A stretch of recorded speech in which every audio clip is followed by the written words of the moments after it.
Foam rolling, what is it anyway, and why do we do it? We had an inquiry on Instagram for proper ways to foam roll, so we're going to go take a deep dive.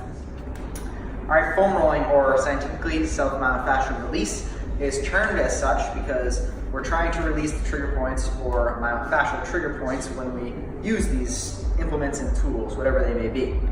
So repetitive stresses to the body, whether that be exercise or poor posture or whatever it may be, there's a response by your body that breaks down certain tissues, and then you go through a healing process.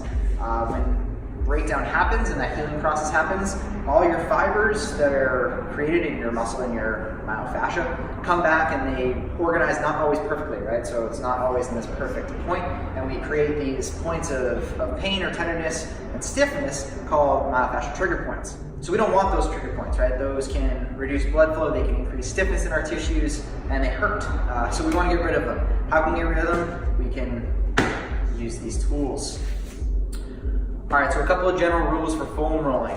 We want to try to stay as relaxed as possible on the musculature that we're rolling when we're rolling it. So, good example of this is your calf. If I'm going to roll up my calf muscle, I'm going to use this little guy on this bench here.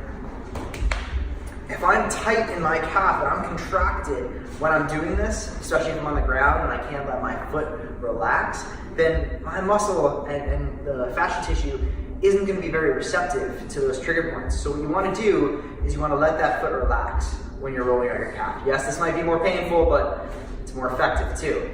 So when you're finding those points, you want to make sure that the musculature that you're on is relaxed. All right, the next point that we're going to talk about, other than relaxed tissue that you're rolling, is you want to be patient with this, right? So I love when my clients tell me that they foam rolled and they spent all this time, and it was maybe 10 seconds that they spent on their each body part. We're talking 3 to 5 minutes on one body part, right? When you find a trigger point, when you find a point that's really painful, you want to stay on that trigger point for anywhere between 20 to 50 seconds. When you're doing your self-myofascial release, it's based on the principle of autogenic inhibition. So what that means is that it needs time, the tissue needs time to respond, and when you have pressure onto the muscles, the Golgi tendon organ is inhibiting the muscle spindle so that it can unknot, realign, and create a better tissue pattern so that that trigger point releases. If you just roll up and down and you're just quick over the entire tissue, it's not gonna benefit you. The next point is get all parts of the muscle, right? So if I'm just going in one direction here, straight up and down my calf, and I'm not internally or externally rotating my leg, I'm missing different musculature, right? There's plenty of different muscles in here that we want to work on, that we want to release.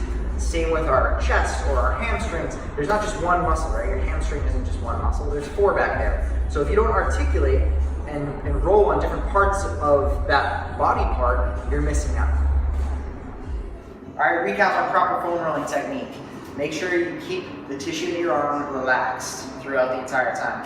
Be patient. Stay on those pain points, right? They're trigger points for a reason. It might suck, but allow them to release. And then last, articulate. Make sure you're getting all parts of that muscle body, right? Not just one direction, multiple directions, all the way through. Happy foam rolling, happy tissue quality, move well.